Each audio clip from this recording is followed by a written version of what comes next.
Hello, everybody. I am Colleen Hitchcock. I am one of the steering committee organizers for the 2021 City Nature Challenge here in Boston.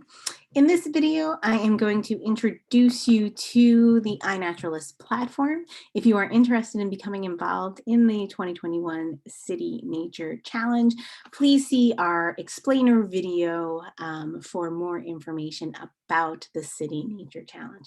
Here, I'm going to focus on the tool that we use to document urban biodiversity here in and around Boston, and the platform more specifically, iNaturalist. Again, just a quick note, the City Nature Challenge is a product of a collaboration between the California Academy of Sciences and the Natural History Museum of Los Angeles County as the international organizers of the City Nature Challenge. Here in Boston, I represent Brandeis University as one of the organizing or steering committee organizations organizing the local City Nature Challenge, along with Earthwise Aware, the Massachusetts Bay National Estuary Partnership, Earthwatch, Suffolk University, UMass Boston, and Zoo New England. So we hope that you will join us on iNaturalist and learn more about the CNC. And so let's go ahead and get started. So if you've never heard of iNaturalist, welcome. You will never look away again. iNaturalist is an observation platform for documenting biodiversity. In this video and in the explainer video about the CNC, you'll see that I sometimes call iNaturalist iNat. So you can get out there, you can iNat that, and you can learn about the nature and the species that you're interacting with every day. And at the same time that you do that, you're also documenting where species are. So you're doing science along with learning about the natural world. So in this introduction, excuse me, we're going to learn about iNaturalist. The first thing to know about it is that it is both a mobile app that you can use on your phone, and it's also a website where you can interact with observations. And we're going to go through the basic steps of how to make an observation on iNaturalist. So let's start first with that basic question of what is iNaturalist? So iNaturalist is this online social network of people sharing biodiversity information to help one another learn about nature. And you can see there on that bottom of the screen, we have a screenshot of phones, people engaging, people taking photos of biodiversity. And so one of the easiest ways to make an observation is to go out with your phone and to snap a photo. Okay, and that photo is going to form the basis of an observation that you make on iNaturalist. Now, what is iNaturalist? Well, in addition to it being this online social network of people who are interested in documenting biodiversity, it's also a crowdsourced species identification system and an organism occurrence recording tool. And what that simply means is that when you snap that photo of that species that you're curious about and you're interested in learning more about, that along with that photo, you embark upon a journey with that particular observation. And you add with your photo information about where the individual that you photographed was. You help to identify it, and other users on iNaturalist are going to help you secure those iNaturalist, or I'm sorry, they're going to help you figure out what you observed and what species that you saw. And so it's this process both of interacting with the platform and interacting with other users on the platform that you get to learn about species. The primary goal of iNaturalist from the iNaturalist developers is to really connect people to nature. The secondary goal is to generate scientifically valuable biodiversity data from these personal encounters. So, full disclosure, I am a faculty member at Brandeis University. I'm interested in questions about conservation and biodiversity, particularly in and around cities. And iNaturalist is a great tool that together documenting biodiversity, that you can ask and answer questions about those species, and I can ask and answer questions about those species, and together we can discover what is going on with nature locally. Now, when you contribute to iNaturalist, what happens? Well, you're contributing to science. So every observation contributes to biodiversity science. And so the rarest butterfly that you find to that eastern gray squirrel, yes, it's valuable to even add another picture of an eastern gray squirrel in iNaturalist. And all of that data, it flows into data repositories, the main one being the Global Biodiversity Information Facility, which helps scientists find, use, and access your data. Now, what are the benefits to you to using iNaturalist? Well, you can start to create a life list. So if you're interested in discovering what is or what are the species that you see on a day-to-day basis, or what the species are you see when you go on vacation, this is a great way to keep track of those observations. You get the benefit of the iNaturalist community, which will help you crowdsource identifications. You learn about nature. You create useful data. You become a citizen or a community scientist helping to document species. And if you engage in the City Nature Challenge with us, you'll be participating in a BioBlitz alongside our community. And so we hope you will join us there during the CNC this spring. Using iNaturalist can help turn photos into data. And so, it's a great place to share what you've seen, and it moves those sharing experiences, say, beyond your immediate social network of Facebook or Twitter, and it puts them in a place that they become science. What do I mean by they become science? Well, iNaturalist is part of an open science network, and it really is open science at work. And so iNaturalist is both a website and a mobile app. The mobile app is great. So when you're out in the field and you're just going to make one or two observations, opening the app and using the app to document species is a really great place to begin. If you want to take your iNat observing to the next level, you can use your phone as a digital camera, or maybe you have a separate DSLR. For that, the website really becomes great for engaging because it allows you to kind of interact in a more seamless way with the community, edit your photos, etc. So when you make your observation, which is what we're looking at here, you kind of start on the left of the screen, you record those observations, you share those observations with other people on the platform, and then there's an opportunity to engage and discuss your findings with the rest of the community. The impact, well, the impact is that this open science process results in your observations being openly available on iNaturalist, right? So you can go in and you can query and look at and examine, for example, if you're really into squirrels, you can examine how squirrels are distributed throughout the greater Boston area. You can also examine how rarer species are distributed. You can look at the last time a bald eagle maybe was sighted in and around where you live. So there's lots of opportunity to engage with the information on iNaturalist. So we have this community. It is a tool. It is a toolkit to kind of connect with one another, and information flows to other platforms. The information, kind of that the data about where species are occurring and when they're occurring, when it hits what's called research grade, which we'll discuss in just a second, it flows to the Global Biodiversity Information Facility. Those photos that you take, they also become important for the Encyclopedia of Life, which is an open global biodiversity resource that gathers and shares information about every species on the earth for people to reuse and repurpose. So it's a great learning tool for learning more about biodiversity. Now, what do I mean by iNaturalist being a nature discovery tool? Well, it's a discovery tool, it's a learning tool. You can go out, you can take a picture of a flower, and what you'll see when you start to use iNaturalist is that built into the platform, it will help you on the path to making an identification. And so you might not know what species of flower it is, and so you'll see when you enter that it'll make some suggestions for you, and it'll make some suggestions at the genus level. So it'll tell you, oh, I think it's a hepatica. And then it'll suggest some species for you as well. Okay, and if you know what species it is, or you were torn between some species, you can explore by checking on these boxes to learn more about those species to then make a decision as to what you want to classify it as. If you're not sure what it is, you can classify it at that genus level and the community will talk about it. And if you're not confident that the genus is right, you can simply call it a plant, and the iNaturalist community, the humans on that platform, will interact with you and help you discover and learn more about the biodiversity around you.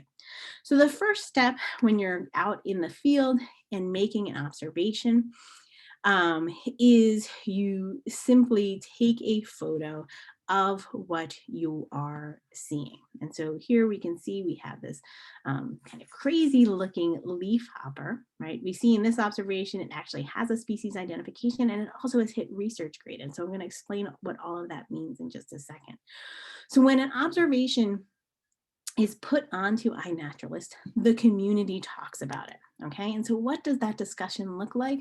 Well, that discussion looks like a back and forth, as we can see here, between different users, right, suggesting identifications.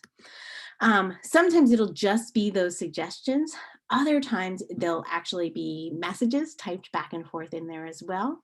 And when the community agrees, so when 2/3 of the community that has commented on an observation and identified it to the species level agrees as to what that species is called, that is when an observation is going to reach what is called research grade. Okay, and so remember on that first screen a few minutes ago, we saw that research grade.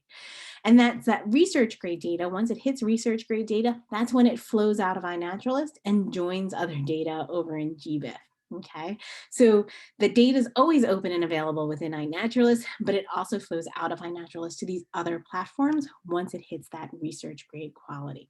So when we think about what goes into an observation, each observation, excuse me, shares 5 elements. It shares who you are, because you're going to need an account on iNaturalist to get started.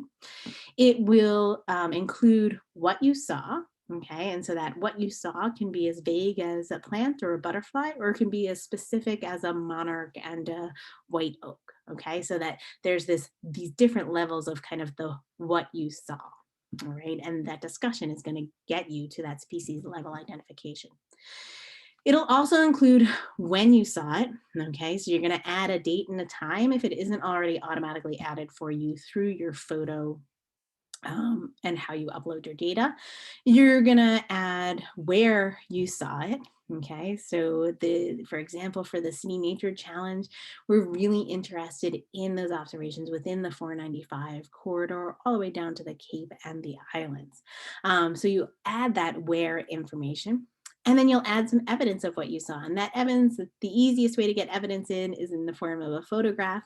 iNaturalist also has a great capacity to take sound. And then once you have an observation that has those 5 elements, that observation then has the potential to reach research grade.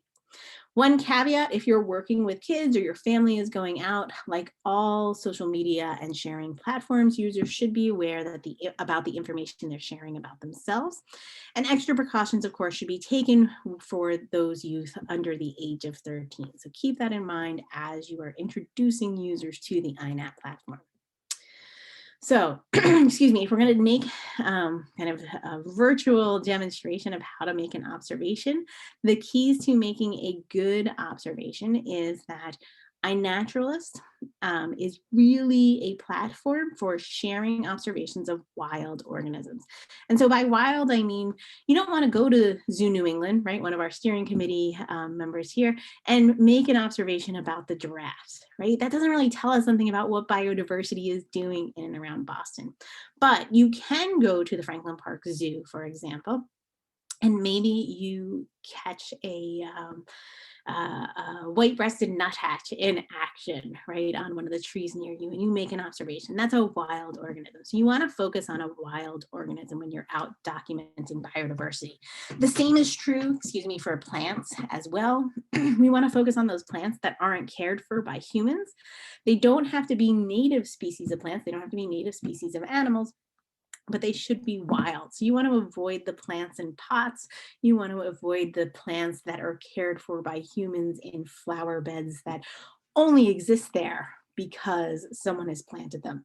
So you want to focus on volunteers. Plants that plant themselves is another way to kind of think about it. When you make an observation, make sure that, or try to focus your observation, if it's a photograph, on one focal species, right? When you upload a photo and it's got 8 different species in it, it's hard for the community to talk about it because the community might not be sure what you're trying to document. Make sure that photo is clear and in focus. If you know what it is, name it, and name it to the level that you're comfortable. It's okay if you don't know what species it is. If you don't know, you can try to get it to the family level or the genus level using the AI or the automatic recognition feature, which you'll see when you start to interact with it. But don't just automatically agree with the AI if you don't have any clue as to what it is. Our friends at Earthwise Aware have lots of tutorials on their website for taking better photos for iNaturalist, some of the basics around photo documentation essentials, and even making observations on different devices. So how an iPhone versus an Android device versus a tech desktop device are going to compare. So we really encourage you to head over to their website and check out some of those resources as well. Now, what does it look like, or what will you see in the field once you start observing? You don't know what you're going to see until you get out there and you start to explore with iNaturalist. And iNaturalist is going to be this great tool for you to keep track of what you see. Don't worry about taking too many squirrel pictures. Don't worry about taking too many American robin pictures. That is still valuable information for scientists if you start to think about this as a citizen science or community science enterprise. And if you like taking pictures of squirrels, this is your platform. This is your place to do that, to explore, and you never know what patterns you're going to see when you start taking all of those different making all of those different observations. Be prepared to be surprised. You never know what you might see. So here is a species of tiger beetle. As we look at this designation here, that EN, that's signifying that it's an endangered species. And I also want you to know that on iNaturalist, that species that it might be sensitive to share information about, that iNaturalist helps to um, obscure, sorry, some of that, I couldn't think of the word I was thinking of, obscure some of that place data so that if it was a species that somebody might be interested in going out and harvesting because it's rare, iNaturalist obscures it so that somebody can't go and instantly find it when it's a species that has that kind of sensitivity around it. So you'll see over here on this map that it gives this really big square as to where this observer made this observation. Now, another kind of surprise might be the interaction that you have with a species. And so here we can see there's a squirrel on his pants and he made an observation. Now you'll notice on this observation that that map, right, actually has a pin. It's that big blue pin over here in the middle. And it actually has a point where it is dropped because that's exactly where that observation was made, right? That's different than what we saw over here where it's this round circle, this big box. We don't know where exactly this observation was made. And you can see down here, it even says that the location is obscured, right? Here, this observation was from Brandeis's campus in Waltham. You get that actual pin drop for that observation. The basics when you go to use iNaturalist on your phone, for example, this is what it's going to look like. Here we can see user Marie. She has taken a photo within the app. Okay, and we see over here, right? So she's clicking that. She's going to add her photo. Once she has her photo, it suggests a name. In this case, we know that it in fact is a sea otter. So she's just going to hit next here and then share that information with the platform. We'll see some of the suggestions come up. It agrees with what Marie has indicated. And so, oh, sorry, that observation will then get added up to iNaturalist. And so you'll see these various fields come up as you're working your way through the app, making those observations. On the website, it's a similar process. If you import your photos, it becomes fairly straightforward to interacting with your observations. And when you use the website, you also have a feature to kind of pull a whole bunch of photos in at once and upload them all at once. So it can kind of be a quicker process than a one-by-one observation in the field. Those are the basics for how to iNat. Again, we hope, right, that we're sharing this video with you as part of the 2021 City Nature Challenge, which will be occurring April 30th through May 3rd. Hopefully this will be enough to help you get started with iNaturalist. You can find out more about the project both on the Zoo New England webpage as well as our iNat project page. So when you go to iNaturalist.org, if you go into the search bar there and you put in 2021 City Nature Challenge Boston area, you will find our project and you can join us in documenting biodiversity. Now, when you join us on iNaturalist, regardless of if you join us for the City Nature Challenge or you just join us in general, you are joining a community of citizen scientists, and it is a call to action. So documenting biodiversity is hard. It's a big job, but the more of us that are out there doing it, the easier that it can be. So we need you. We hope that you will come and you will join us. It's really not hard to document biodiversity. Give iNaturalist a try. It will kind of it will introduce you to the field and it will bring you along for the ride. Are you going to learn something? Every single time? Every time I use iNaturalist and I document a species, I am learning new things. It is useful. Scientists are using your data. You are going to be using your data. You're going to be using the platform to learn more about biodiversity. If you're new to biodiversity, observing, it might also be a great way to connect with children in your household or neighbors around your observations. And it is totally fun. And, you know, it has that kind of moments where it feels a little bit like a game. It's a way to connect with one another and make the most of our time out there observing and interacting with nature. With that, I'm going to end. Again, join us for the CNC this year. We hope to see you on iNaturalist, even if we can't bump into you in the field this year. Thanks again.